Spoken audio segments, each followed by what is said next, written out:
Dans cette intervention, je vais vous parler de pulvérisation. On va essayer de répondre à la question avec quel pulvérisateur et à quelle vitesse traiter efficacement dans le contexte particulier des VIE. Alors, la question est celle du choix de la technique d'application en privilégié. Alors, sachant que ça va résulter d'un compromis. Alors, le contexte, c'est celui d'un vignoble vigoureux avec une densité de végétation importante et épaisse, ce qui va rendre difficile la pénétration du produit au sein du végétal. Et c'est l'enjeu d'une bonne pulvérisation, c'est d'arriver à répartir de la manière la plus homogène possible l'ensemble des produits pulvérisés. Il y a aussi une recherche d'économie d'intrants, une réduction aussi des pollutions diffuses via la réduction de la dérive étant la partie de la pulvérisation qui s'en va en dehors de la parcelle traitée lors de l'application. Donc ça, c'est pour la partie éco-responsabilité. Et en même temps, il y a un fort enjeu à trouver des techniques d'application qui sont performantes économiquement, c'est-à-dire qui à fort débit de chantier, pour augmenter la réactivité et la productivité. Donc nous avons conduit en 2021, avec l'équipe de Montpellier, une campagne d'expérimentation qui a été conduite à la recherche de ce compromis idéal en testant différentes techniques d'application. Alors toujours dans le contexte, c'est qu'en viticulture, et contrairement à l'arboriculture, on est le viticulteur et en face de différents choix techniques pour la pulvérisation. Il y a différentes technologies qui peuvent être utilisées, des technologies pneumatiques, G-porté pour ceux à qui ça parle.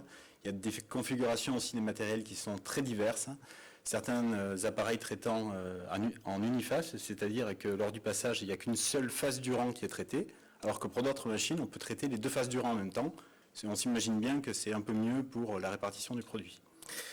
Alors, vous voyez ici cette diapositive, elle illustre un petit peu le choix que doit faire le viticulteur. C'est pas toujours facile de s'y retrouver, c'est pour ça qu'on met en place des essais pour essayer de guider le choix au travers d'indicateurs quantifiés, des indicateurs d'évaluation. Alors, comment on évalue les différentes techniques d'application? Quelle est la méthode utilisée? Alors, on va mesurer la quantité de produits qui se déposent dans les différents compartiments de la végétation par unité de surface. Et pour ça, on va toujours appliquer la même quantité de produits, de traceurs par hectare. Comme ça permet de normaliser les données et de pouvoir les comparer d'un appareil à l'autre, même s'ils n'ont pas la même vitesse d'avancement, s'ils n'ont pas le même volume hectare. On appelle ça des dépôts normalisés, des dépôts par unité de surface. On appelle ça également la dose effective. Alors, l'unité, très simplement, c'est une quantité de produits par unité de surface de végétation pour une quantité de produits appliqués par hectare.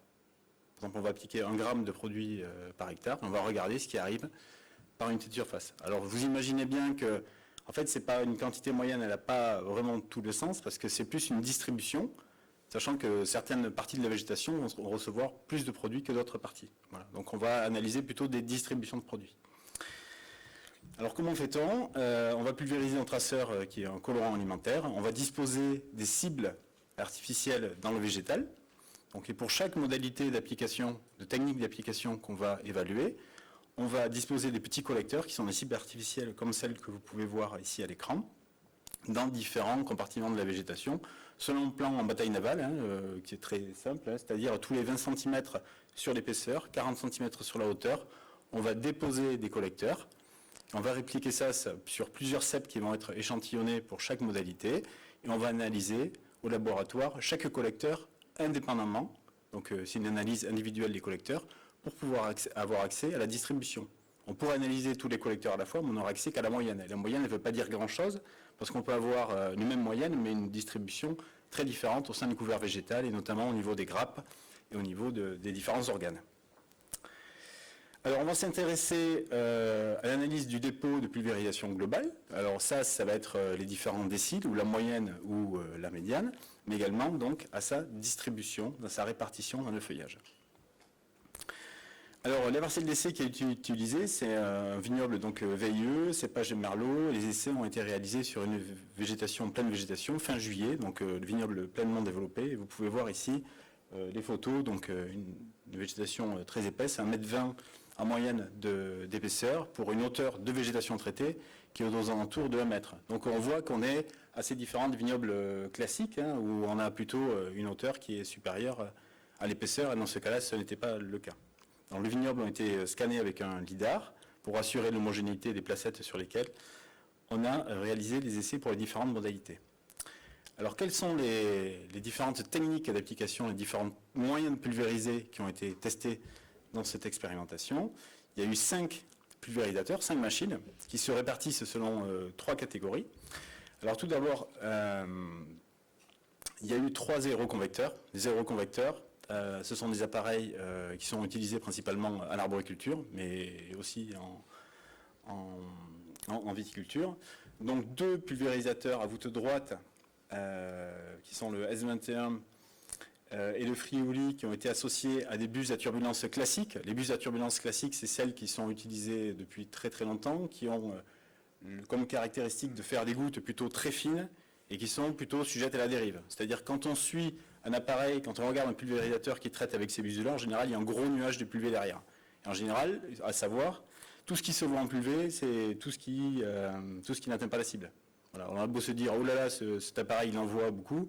En général, tout ce qui se voit, c'est quelque chose qui est perdu. On ne sait pas où ça va, et donc ce n'est pas des pulvérisations à privilégier. Un 3e appareil de type aéroconvecteur a été mis en place. C'est un appareil biturbine. Je vais vous montrer tout ça dans une vidéo qui va suivre et que je vais commenter. Donc c'est un appareil avec une espèce de chapelle et qui permet de traiter non pas 2 rangs, mais 4 rangs par passage. Et toujours en uniface. C'est-à-dire qu'avec tous les aéroconvecteurs là, les 3 aéroconvecteurs, il ne va y avoir qu'un seul côté du rang qui reçoit directement la pulvérisation. C'est ce qu'on appelle la pulvérisation uniface. En comparaison, on a utilisé aussi un pulvérisateur de type face par face de la marque Calvé, qui est utilisé avec des buses à chambre de décompression, c'est des buses AD, et qui sont des buses intermédiaires entre des buses classiques et des buses d'injection d'air, c'est-à-dire une taille des gouttes intermédiaire. Voilà. Et enfin, le dernier appareil qui a été mis à l'épreuve était un appareil de type panneau récupérateur, qui a été utilisé avec des buses à injection d'air, le modèle IDK. Donc ils sont anti-dérive et qui font des gouttes moins sujettes à la dérive, c'est-à-dire moins fines que ce qu'on a l'habitude d'utiliser en arboriculture ou en pulvérisation G-portée avec des attères. Donc voilà ces 5 appareils. Ils ont été utilisés à 2 vitesses d'avancement différentes, à 5 km/h et à 8 km/h. Alors la tendance, et c'est ce qu'on avait déjà discuté il y a 2 ans au CITEVI, c'est qu'avec les panneaux récupérateurs, on avait déjà identifié sur certains matériels que la vitesse d'avancement, ce n'était pas une limite agronomique, mais plus une limite liée à l'ergonomie. C'est-à-dire qu'il y a des vignobles sur lesquels c'est très difficile de pouvoir passer rapidement avec des appareils parce que le sol est chaotique, parce qu'il y a du dévers, alors que dans des parcellaires qui s'y prêtent, l'intérêt c'est de pouvoir augmenter, voir si en fait en augmentant la vitesse d'avancement, on ne dégrade pas la qualité d'application. Et c'est ce qu'on va voir sur ces essais qui ont été mis en place en juillet 2020. Alors je vais commenter... voilà la vidéo là, qui va avancer. Donc vous allez voir les 5 pulvérisateurs qui ont été mis à l'épreuve. Donc le premier, c'est un aéroconvecteur voûte droite, comme vous pouvez le voir là, passé tous les 2 rangs. Et chaque phase de rang n'est traitée que d'un seul côté. Là, vous pouvez voir l'utilisation des buses à terre qui fait un gros nuage au-dessus de la vigne, signe de dérive.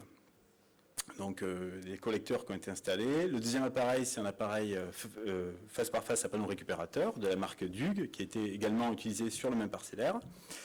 Donc alors plus cher d'utilisation, plus difficile à nettoyer, mais par contre ça permet de récupérer en début de végétation, alors que la porosité n'est pas comblée, ça permet de récupérer du produit et donc d'économiser des intrants.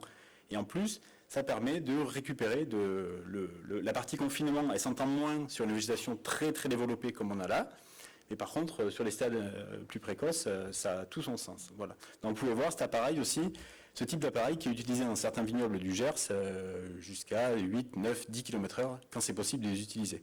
Alors je ne dis pas que c'est facile parce que c'est des appareils plus précis, donc ils sont parfois plus difficiles en termes de maintenance. Un deuxième appareil Friuli aéroconvecteur voûte droite utilisé tous les 2 rangs. C'est le même que le tout premier qu'on a pu voir. Donc qui est utilisé également avec des buses ATR. Donc on le voit rentrer dans le rang. Donc, vous voyez une turbine et puis des déflecteurs qui permettent de pulvériser une des 2 faces du rang. Vous pouvez le voir en fonctionnement avec les images prises par drone.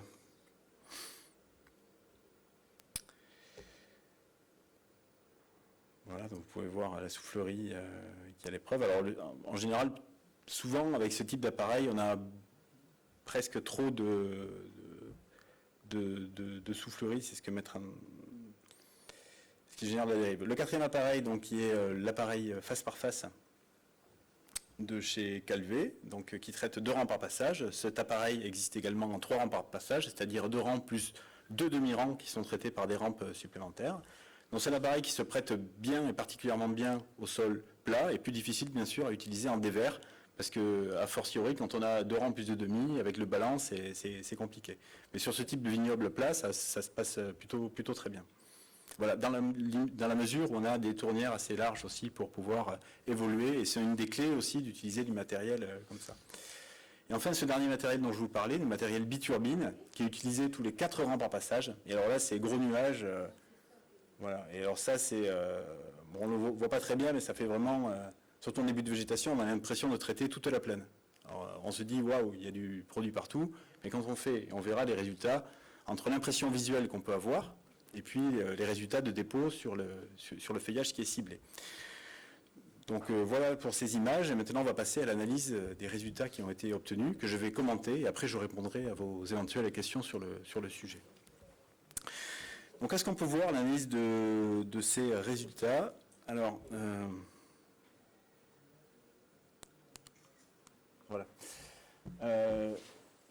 Donc ce que vous pouvez voir ici, c'est une organisation des résultats dans un graphique à 2 entrées, quoi, à deux axes. Le premier axe ici, sur les ordonnées, c'est la quantité de dépôt moyenne, selon l'indicateur que je vous ai présenté au début, la quantité de dépôt moyenne par unité de surface de végétation à protéger. Voilà. Donc en gros, plus les formes qui représentent chaque pulvérisateur sont à droite, plus on dépose de produits. Et plus on est à gauche, moins on dépose de produits. Et on pouvait voir qu'un appareil, par exemple, qui dépose moins de 100 et un appareil qui dépose plus de 100, avec l'application, ça signifie qu'avec l'application d'une même dose utilisée par hectare, on va mettre 2 fois plus de produits sur la végétation qu'avec l'autre appareil. Donc ça, on parle de données moyennes.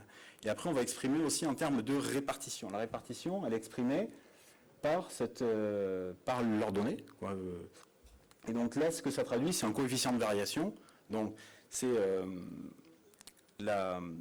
l'écart type sur la moyenne. Et donc plus on est sur le haut, plus ça veut dire que le coefficient de variation est faible, et ça veut dire que plus on est vers le haut, mieux la pulvérisation est répartie. Et dans l'idéal, si on avait tous les pulvérisateurs qui recevaient exactement le même dépôt, on aurait un coefficient de variation à 0. Alors que là, quand on a un écart type qui est de même niveau que la moyenne, ça veut dire qu'il y a des zones qui sont très très bien traitées et d'autres qui reçoivent quasiment rien. Donc en fait, il faut être une bonne pulvérisation, c'est une pulvérisation qui est plutôt en haut à droite, et une mauvaise pulvérisation, c'est celle qui est en bas à gauche. C'est comme ça qu'on peut, alors c'est un indicateur assez synthétique pour pouvoir faire la différence entre les appareils. Alors qu'est-ce qu'on remarque? C'est que le premier constat qu'on peut faire, c'est que, en fait, là vous voyez, je vous ai mis dans chaque cercle rouge, c'est les 2 modalités de vitesse faible et vitesse haute, 5 km/h et 8 km/h, pour chaque appareil identique. Et qu'est-ce qu'on peut voir? C'est que finalement, le critère vitesse, il n'est pas déterminant sur la qualité de pulvérisation. Alors on a des choses qui apparaissent, des petits décalages là pour le face par face, et pour les roues Friuli également, en termes de répartition, pas en termes de dépôt moyen. Mais ce qui apparaît, c'est que la vitesse d'avancement n'apparaît pas comme un critère primordial, ou du moins si elle a une influence, elle est moindre par rapport à celle du choix de l'appareil.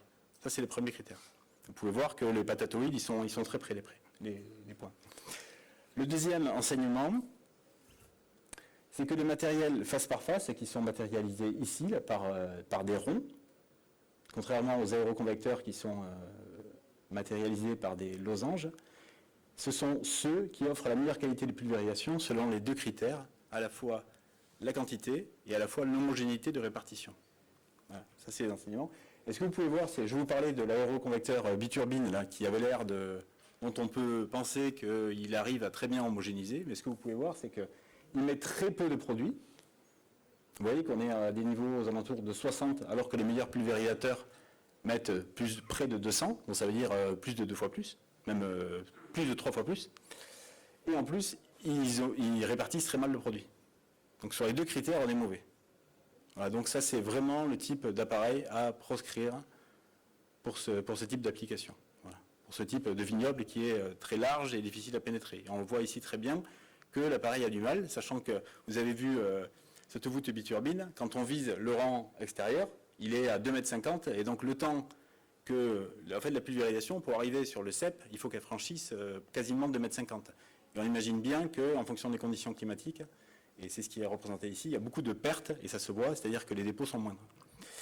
Alors, une autre façon de visualiser les résultats, ce comparatif, c'est de, là je les ai exprimés, non pas un dépôt moyen, mais par rapport au dépôt médian. Le dépôt médian, c'est le niveau de dépôt tel que la moitié des collecteurs reçoit moins de dépôts que la valeur, et la moitié des collecteurs reçoivent plus de dépôts que cette valeur-là.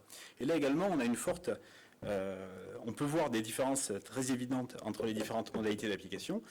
Pour le biturbine ici, je vous ai dit qu'il passait tous les 4 rangs, donc vous avez 2 rangs qui sont traités différemment. Vous avez le rang qui est traité à proximité de l'appareil et le rang qui est traité par les extensions. Vous pouvez voir que tous les deux, ils sont faiblement traités, ils reçoivent peu de dépôts par rapport aux autres techniques d'application. Et a fortiori, il y a le rang qui est près du tracteur qui reçoit moins de produits que celui qui est traité un peu plus loin. Voilà. Pour les deux modalités d'application, vitesse lente et vitesse rapide, vous pouvez voir que la médiane se situe aux alentours de 60 nanogrammes par décimètre carré, qui est l'unité normalisée. Pour les autres aéroconvecteurs en uniface, même topo, on peut voir que la médiane elle se situe aux alentours de 120 nanogrammes par décimètre carré, pour toutes les modalités, avec une qui est un peu moindre, et bon là, on n'a pas d'explication pour expliquer pourquoi le frioululant il est moindre, mais en tout cas, en tout état de cause, les aéroconvecteurs testés n'ont pas réussi à franchir un niveau de dépôt médian supérieur à 120, alors que pour les face par face, on est plus autour de 160, quelles que soient les modalités. Alors si on essaie de résumer, c'est-à-dire de passer d'un biturbine aux aéroconvecteurs, on gagne x2, en gros, en termes de dépôt médian. Et si on passe des aéroconvecteurs aux face par face, on gagne plus de 30%, plus 30% sur le dépôt médian. Voilà. Alors voici les enseignements. Alors c'est sans trop de surprise parce que ça corrobore quand même des résultats qu'on avait déjà acquis depuis de nombreuses années sur les vignobles plus classiques. Mais en tout cas, on retrouve bien ces éléments-là. Alors les conclusions qu'on pourrait dresser à l'issue de ce test, de cette expérimentation, c'est que l'influence de la vitesse d'avancement est faible par rapport à l'influence du type de pulvérisateur, entre parenthèses, type face par face versus uniface. Privilégier la pulvérisation face par face qui permet une meilleure homogénéité ou répartition des dépôts au sein de la végétation. Voilà. Alors après, les panneaux récupérateurs, moi je suis un peu dubitatif par rapport sur ce type de vignoble. En termes de, vu que c'est des vignobles très épais, il faudrait faire des expérimentations pour voir qu'est-ce qu'on peut effectivement gagner, sachant que la végétation est très dense, très épaisse, et je ne suis pas convaincu qu'à partir du stade de floraison, ça se justifie beaucoup de s'embêter avec des panneaux récupérateurs. Voilà, je ne suis pas sûr qu'on gagne énormément, compte tenu des contraintes. Mais bon, il faudrait préciser ça en fonction des vignobles, en fonction des pieds manquants aussi, ça peut varier, mais on n'est pas dans ce contexte-là où il y a beaucoup de pieds manquants. Avec des buses à limitation de dérive, sur les appareils face par face, on a réussi à avoir une meilleure répartition des produits qu'avec des buses classiques qui font beaucoup plus de dérives. Donc la conclusion, c'est qu'on peut arriver à concilier qualité d'application, réduction des coûts et préservation de l'environnement, moyennant l'utilisation de techniques d'application adaptées. Alors voilà, en gros, c'est pour dire que c'est possible. On peut faire des choses intéressantes dans ce vignoble-là. Alors après, bien sûr, il y a la question de est-ce qu'on a des chauffeurs qui sont assez compétents pour pouvoir utiliser des technologies un peu plus sophistiquées. Ça, c'est un choix c'est un choix d'entreprise. Et voilà, il y a des questions. Voilà, ce que je veux dire, c'est que ces essais-là, ils ne traduisent pas toute l'analyse, mais en tout cas, ils fournissent sur la base agronomique quelques éléments.